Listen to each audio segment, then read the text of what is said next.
Welcome to Red and April Off-Grid. This week we're working on drywall, got in my new sander, also doing some plumbing and working on a few other projects. Well, it's mid-June and here in Arizona the monsoon season is about to start. It's been threatening rain, so we decided we better bring in this drywall before it gets wet out here.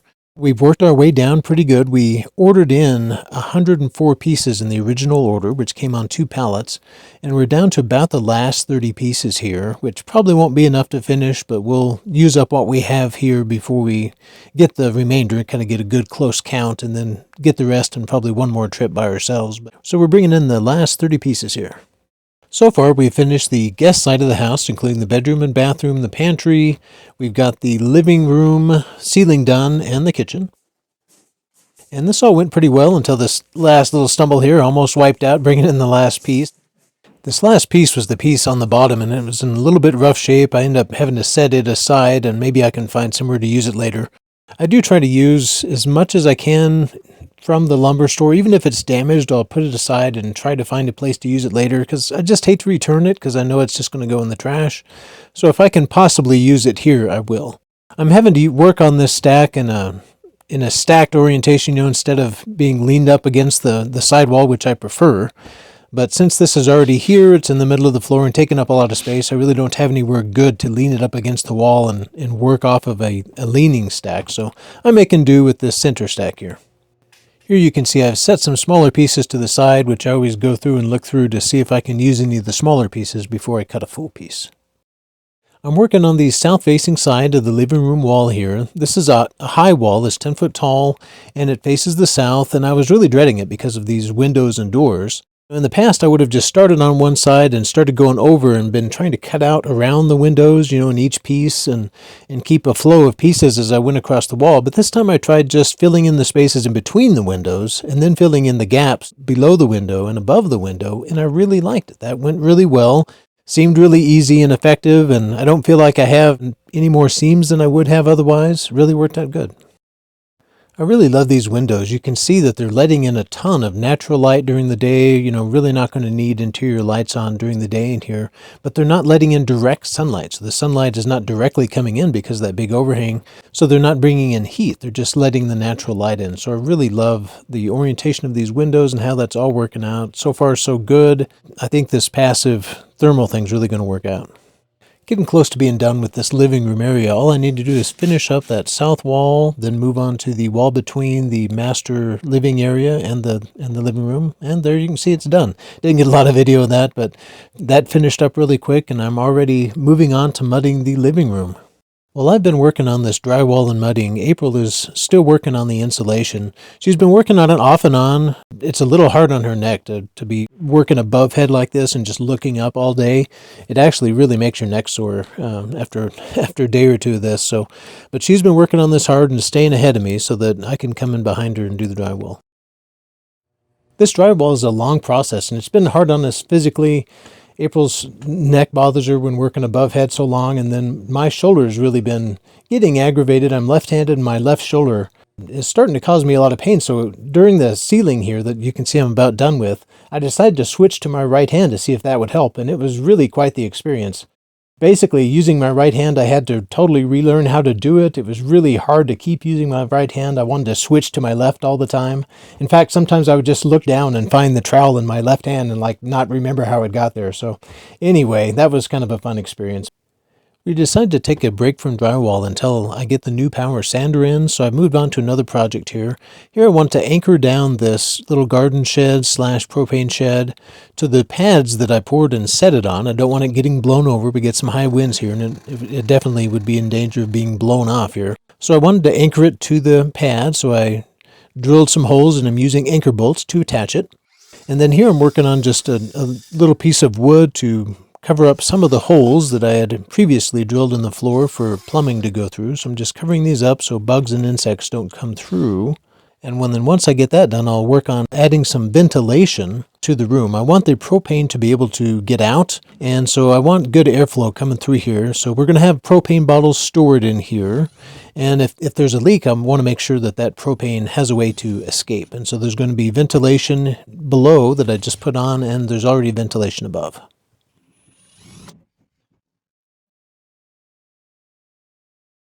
Another little filler project that I decided to work on while I was waiting for the sander and stuff was the bathtub. This is something I've really been dreading and I didn't want to work on. I don't know, for some reason I'm just more intimidated by some projects than the others.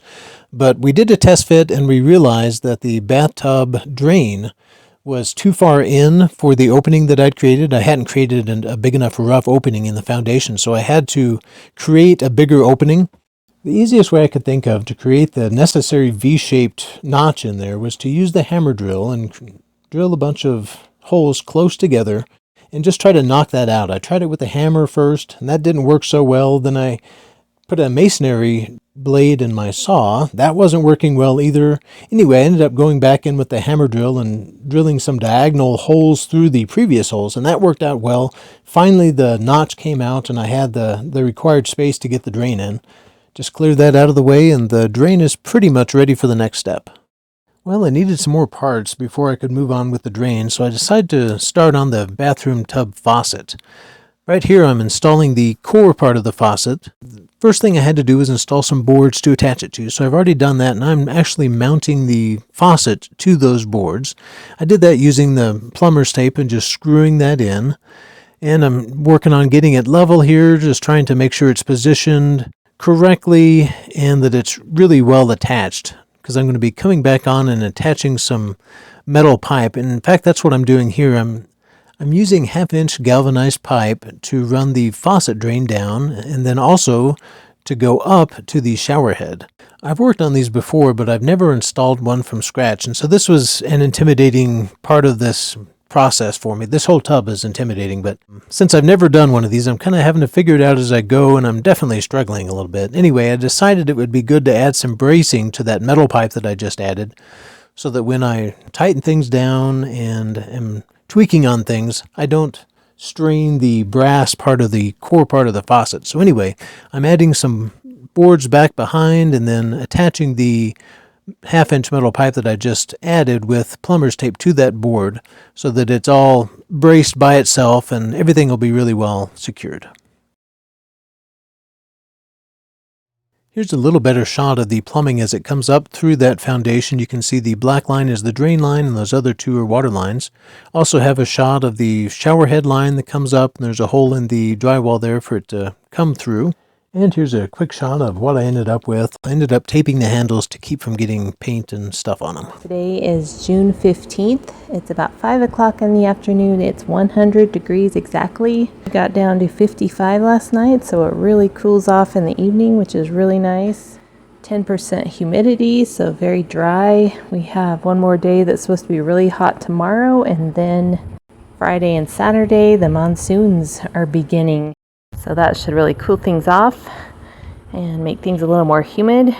So we're just here in between the shipping containers. We got our evaporative cooler running.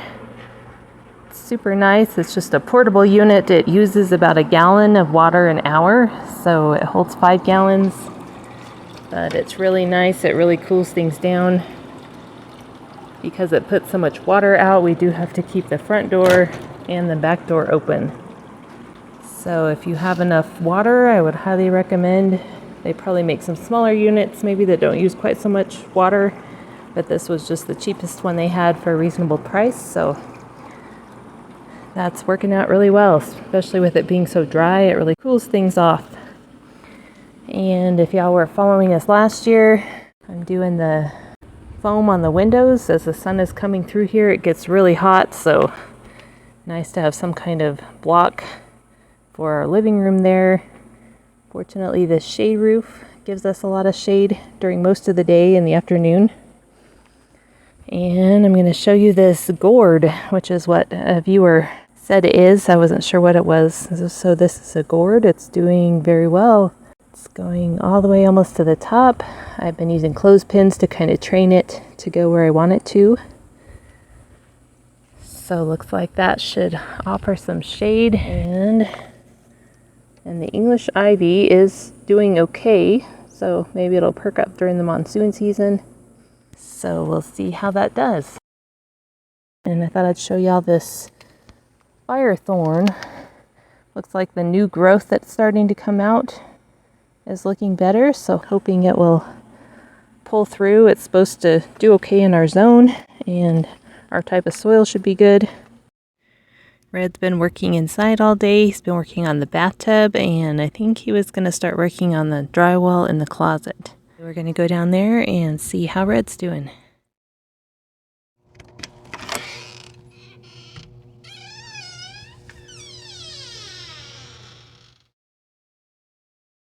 Nice and cool in here. April finished up the insulation in the master closet, and so I'm following behind her with the drywall. Using this lift, even in this closet, it's a bit of a tight space in here and a bit of a challenge, but still easier to do it with this lift than any other way. So I've been able to use the lift even on some pretty small pieces. Well, the drywall went up pretty quick in here, and I decided to go ahead and move on to wiring up these lights. So I have 2 lights in this closet. It's a pretty good sized closet, actually. Probably the biggest we've ever had in a master bedroom. It's the full width of the master bedroom, which is like 12 feet wide. And so it feels really big in here. And so we have 2 lights. Wanted to have good light in the closet. I decided to go ahead and use these just really inexpensive ceiling lights here. It'll just have an exposed LED bulb. It's just a closet, and it's really inexpensive, and these work well. You can change out the bulb for different levels of light. So we thought this was a good, efficient solution for the closet. I did briefly consider using recessed lights in here, which would have been a good option too, but these are actually cheaper. They're like $2 at the store, so they're incredibly inexpensive. They're very effective. You're never going to have any trouble with these. They're dead simple, easy to install. There's nothing to break on them. And so they seem like a good way to go for the closet. Didn't need anything fancy in here, just something functional. We'll put a couple 60-watt equivalent light bulbs in these, and that should light up our closet really well. Here you can see I've got them working, tested out, and it looks like it's going to be just perfect. It's also nice to have some light in here while I did the rest of the drywall in this closet. There's no windows in the closet here. There's only a window in the bathroom nearby, so not quite as much natural light makes it back here. Well, my shoulder-saving power sander has come in. Really excited about this. So here it is. I'm opening the box and starting to check it out. Look at these huge discs. So this is basically just a big disc sander with all kinds of extra features, but these are 9-inch discs.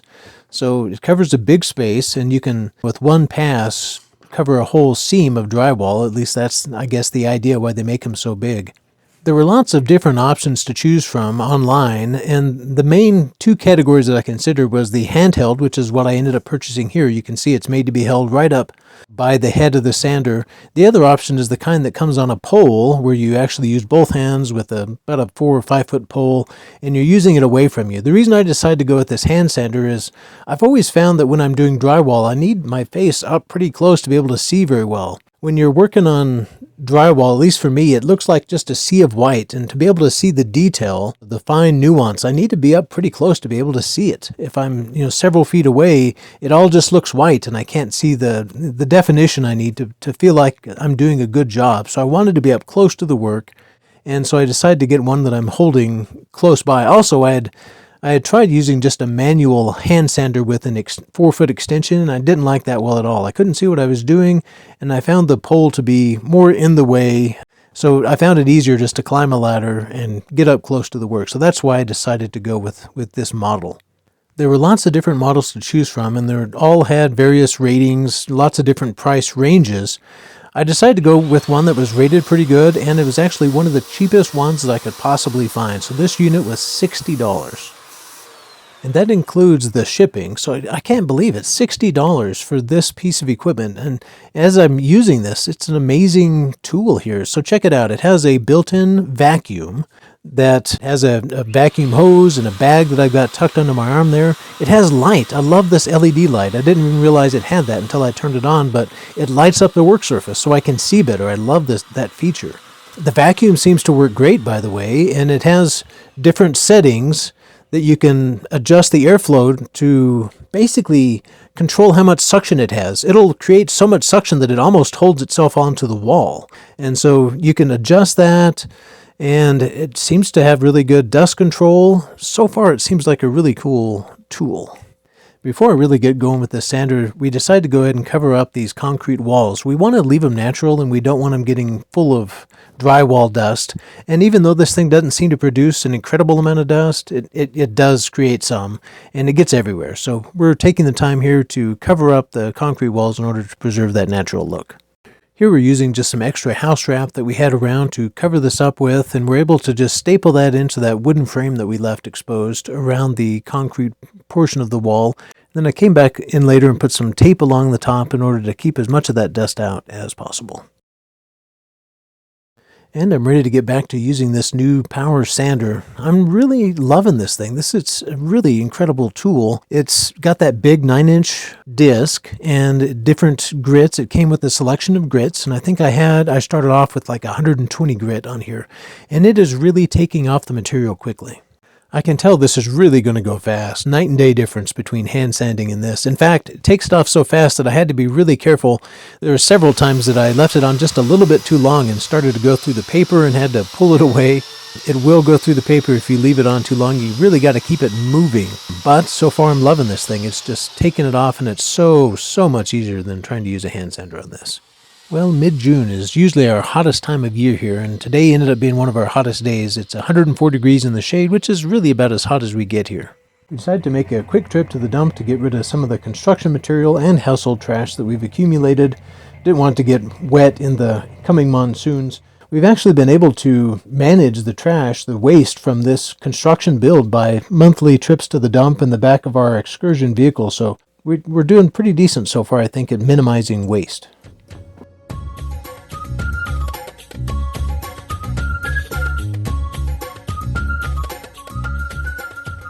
I've ended up using several different types of mud during this process, mostly because of supply shortages and stuff. They've been out of different things. I would get a few boxes of one thing that I liked and go back to get more, and they wouldn't have any, so I'd be forced to try something else.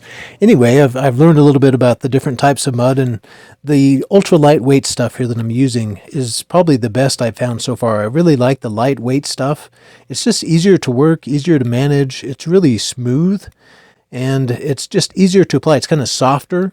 It also stays wet longer for some reason, which allows you more work time. The other stuff gets dry faster. So anyway, I've developed a preference now on the type of mud that I like the best.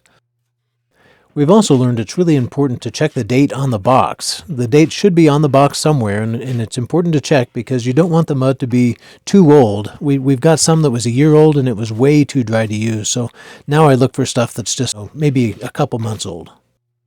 I'm working on the mud in the master closet here. This has really been a skill that I've picked up over time. This hasn't come easy for me. I've done projects several times, and I feel like I get a little bit better at doing it every time, but I'm still far from expert level. It's just a real skill and art applying this mud, and it's just something that I've developed. As you can see also, I'm back to using my left hand. I just couldn't get used to using my right hand doing this. I would have had to kind of relearn the whole process again because it is kind of an art type skill. But it's working out. Here you can see the technique is just to apply it roughly down the seam and just get enough mud on there. And then you can just kind of scrape up and smooth it all to get it to the right level. Back to sanding in the living room area. I'm actually emptying out the vacuum cleaner here. I like to vacuum up the dust after I sand the first coat and before I apply the second coat. The second coat goes on a lot easier if you take the time to blow the dust off of the wall and get some of that, because there's tons of dust off on the wall after that first sanding. If you can get that off, then you can put thinner coats on, and it sticks better when you do that second coat. So that's what I'm doing here, getting that all blown off, and you can see you definitely want to wear a dust mask for that. But anyway, I'm getting ready for the second application and then starting on the second application here. The second application for me doesn't take near as much mud and it goes on really thin, and I don't have to coat everything, just the low spots. So I'm actually actively looking for low spots, filling those in with the least amount of material as possible, and then the sanding the second coat goes really fast. As I'm doing this, April is continuing to work on the insulation and stay ahead of me with that. She's moving into the master bathroom and bedroom. I'm back to mudding here in this kitchen area. I'm doing that second coat here. As you can see, I'm able to do most of this with a stool, or actually using a stool to reach all the high areas. And then in the living room, I use a ladder, which is just a little bit taller and allows me to get up to that slightly higher ceiling in there. It's funny, I'd actually considered buying a pair of stilts to do this because I'd seen the professionals use stilts to work on the ceilings, but I decided probably better not to, probably hurt myself with it, and by the time I got used to using it, I'd be done with the project anyway, so I decided to stick with the stool. Well, April is in the home stretch on the ceiling. She is almost done. This is the master bedroom, the last room in the house, and she's putting in the final few pieces. And I know she's really looking forward to being done with this messy, nasty process. You can see her suit there is a little worse for wear. She's had to cut the legs off because she's worn it so much. But anyway, she's almost done and looking forward to it. This second coat of mud is going on really quick in here.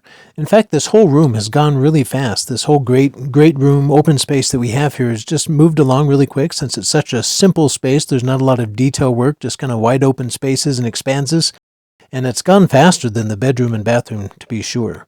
It's also really nice to see this room coming together and start to get a feel for this as a finished house instead of just a construction zone. Well, it's Father's Day, and in celebration, we're having the family over tonight. April is making some fried bacon and hamburgers. What's better than that? Also, we have the monsoon season starting to roll in. We're getting some rains, and it's starting to cool down. Really looking forward to the monsoon hitting. When the rains come in the afternoon, it cools the day off, and so we get much cooler temperatures for the rest of the summer, typically. Well, April has been searching Facebook Marketplace for used cabinets. We wanted to buy used if possible, and she's found a set that we're really interested in Tucson. So I'm airing up the tires on the trailer, and we're getting ready to make the trip to Tucson and check them out. I hope that goes well. We're heading to Tucson to get some cabinets. Very exciting. So here we are in real time. It is July 1st. The garden is really growing. Zucchini, the beans, the tomato is all the way to the top of its cage. The butternut and spaghetti squash are doing really well. The cucumber getting a lot bigger. And here's the okra. So thank you all so much for watching, and join us again next time.